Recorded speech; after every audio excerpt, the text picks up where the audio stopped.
Since covering the backward adventures of the Odette family with the Wrong Turn franchise, and making it to the end of that seemingly constant stream of movies, there's been another series that I've seen requested on almost every video since, the Hatchet series. And after finding out that it was about a deformed dude going around the woods and offing people in a brutally horrific manner, well, I was sold.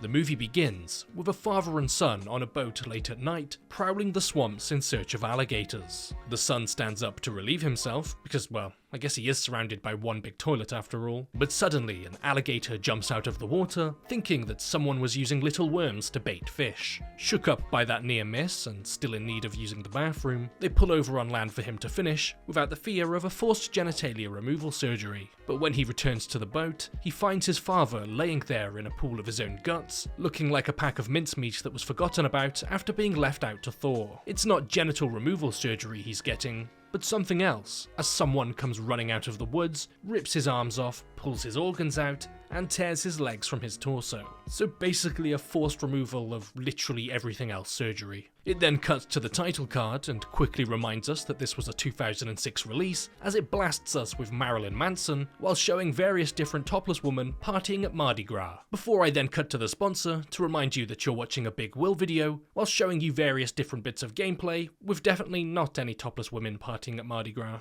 Just me topless partying on my own. Explore millions of champion combinations and master countless tactics as you take on the raid bosses, dungeon runs, campaign battles, and PvP arena matches, all from the comfort of your mobile or desktop device. Raid suits me best due to the easy pick up and go nature of it all. Between working and general being alive activities, I appreciate that I can pick it up for a quick go. Raid is not only just known for its large variety of champions, but its bosses too. Hellraiser the Dragon, the guy from the opening cutscene in Raid, and the occupant of the Dragon's Lair dungeon. So how do you beat him? The dragon's got two main tricks: terrible breath and a host of debuffs. It has a skill that it'll use every few turns where it rears up and prepares to breathe on you. When it does that, a chunk of its health bar will turn purple, deal enough damage to remove the purple part of the health bar, and it'll cancel the attack. Fail, and the next turn Hellraiser will deal a super heavy damage and stun your whole team. He also puts out a lot of decrease attack and poison debuffs with his other skills. Try bringing champions that can clear debuffs and put up shields if you want to try and tank Hellraiser's breath attack. This month they're bringing out 5 new champions. They're overhauling the champion vault and a load of smaller updates as well. On top of that, Raid's running a huge series of Summer Splash events for the whole month, where you can get your hands on some incredible skins for everyone's favourite dwarf, Trunder. Raid's currently running a special Deliana Chase event, where all new and existing players can get a brand new legendary champion from the High Elves faction. All you have to do is log in and play Raid for 7 days between now and July the 28th, and you'll get Deliana for free. For new players, use my link or scan the QR code on screen now to get a free starter pack worth almost $30, a new champion Tyrell, and also this cool in-game loot. We're then introduced to a group of friends, and we learn that they've brought their buddy Ben down here in order to help him forget about a recent breakup. But much to the dismay of his friend Marcus, Ben really isn't in the mood for it and would much rather attend a haunted swamp tour that he'd heard about from a friend the previous year. And as he watches his upset friend walk away from the group, Marcus decides to tag along with him in order to be there for his buddy. They make it to a voodoo store, and after walking in on a pair of topless models, because 2000s horror movie schlock, they get on a bus full of other customers and head off towards the swamp. Ben sits down next to a woman named Mary Beth and tries but miserably fails at any attempt to conjure up some small talk, as she looks like she'd rather be doing literally anything else other than being on a bus full of tourists. They make it to the swamp and board the boat, but as the guide attempts to get it started, out in the swamp a man on his own boat shouts out to them, telling them that it's closed and they shouldn't go any further, followed by them immediately going further. They pass an old shack along the swamp, and according to the tour guide, belonged to someone named Victor Crowley, a local legend around these parts. The tour guide states that Victor was born horribly deformed, which caused his father to one day lose his mind and hit his son in the face with a hatchet, causing him to be deformed,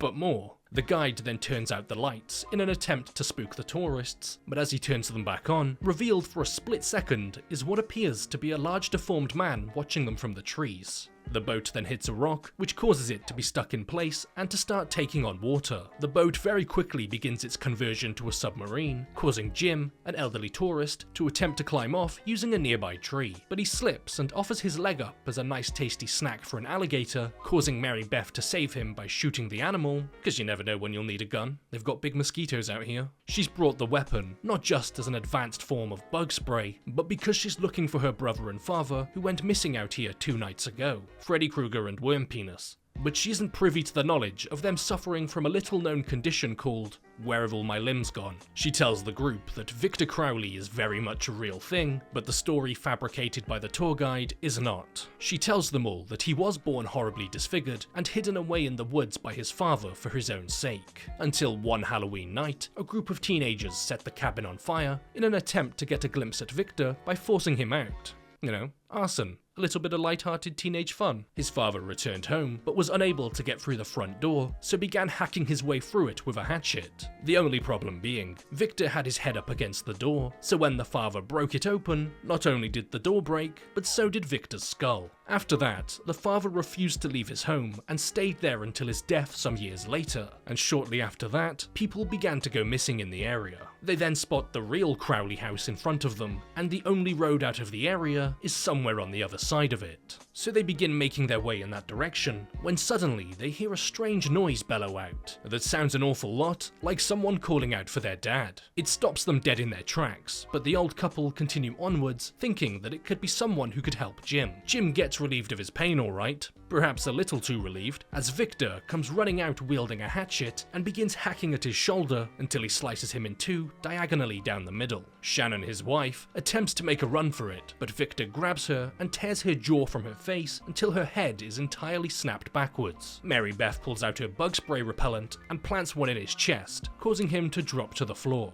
After running away, the group realise that the pervy cameraman Shapiro isn't with them, as we see him hiding in a bush. He tries to run, but ends up running directly into an apparent bulletproof Victor, who proceeds to turn Shapiro into an owl by entirely twisting his head around before it snaps off and shoots a fountain of blood into the air. The group end up coming across Shapiro's bag and find a flashlight in it, and probably a fleshlight knowing him, before finding Shapiro with a rather bad case of stiff neck, confirming to them that Victor is still out there. Suddenly they hear music and turn the corner to not find Victor having a little rave in the woods, but Misty, one of the model's phone. After finding the phone, they've also found that they've just gone in one big circle and have come directly back to Victor Crowley's house, as if Victor had just ordered himself a couple of dumb idiots to eat through Uber Eats. Ben and Mary Beth decide to head into the barn to check for weapons, before coming across rotting dead animals strewn all over the place, accompanied by Mary Beth's rotting dead father and brother, also strewn all over the place. After realizing that there's something wrong with Misty's phone as it won't dial, they're frightened by a false alarm as Marcus discovers a raccoon in a bush, followed by being frightened by a very real alarm as they discover Victor Crowley in a different bush, wielding a sander that he promptly uses to, well,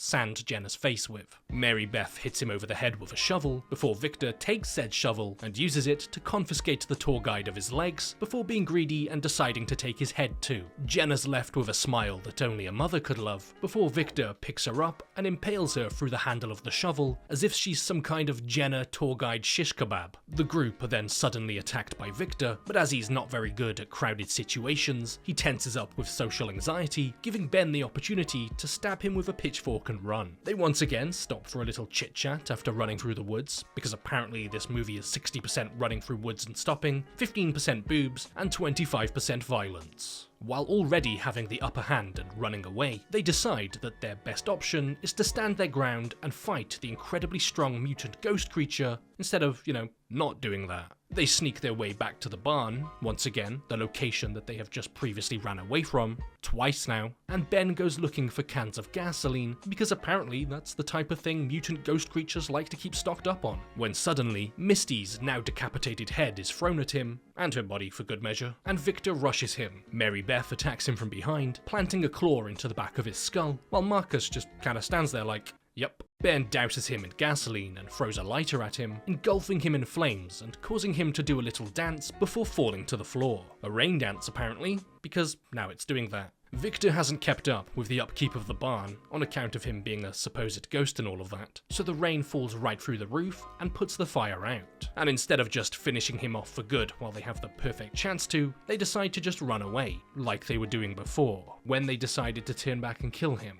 Sorry, why are you letting him live again? They end up in a closed-off cemetery, and just as they find a way out, Crispy Victor appears and begins swinging his hatchet at them. He jumps on top of Ben for a big sloppy open-mouth kiss, causing Mary Beth to get jealous and to kick him in the face. They for some reason think they're safe, and all of a sudden, Marcus is grabbed from behind, being very much not safe, and has both of his arms torn off from behind before Victor gives him a helping hand. He then picks Marcus up and swings his body into the wall, causing his head to crack open upon impact because Victor really does have a thing for the theatrics. Victor then pulls a metal spike from the fence and launches it into Ben's foot, pinning him in place. Victor then begins running towards him, and unable to pull the spike out, they push it forwards while still through his foot, causing Victor to run directly into it and impale himself through the neck, where he seemingly dies. But then again, this is the guy who just survived being shot, stabbed and set on fire, so chances are he's just having an impromptu beauty nap. They pull Ben free from the spike and walk away, where they conveniently find Mary Beth's father's boat, where they then come to the realization that they've made it. They faced the unspeakable horrors of this urban legend, the town's horrific boogeyman, and they've won.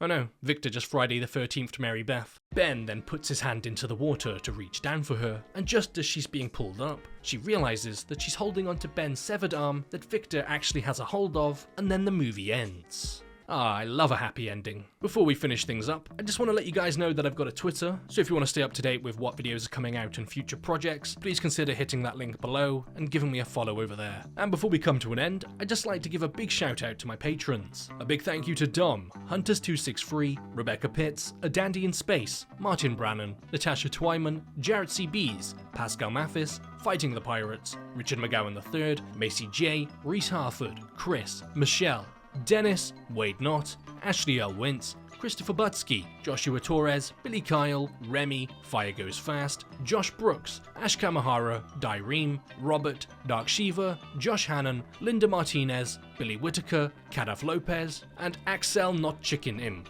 if that's how you say your name. So once again, a big thank you to my patrons, and thank you to everyone else for watching.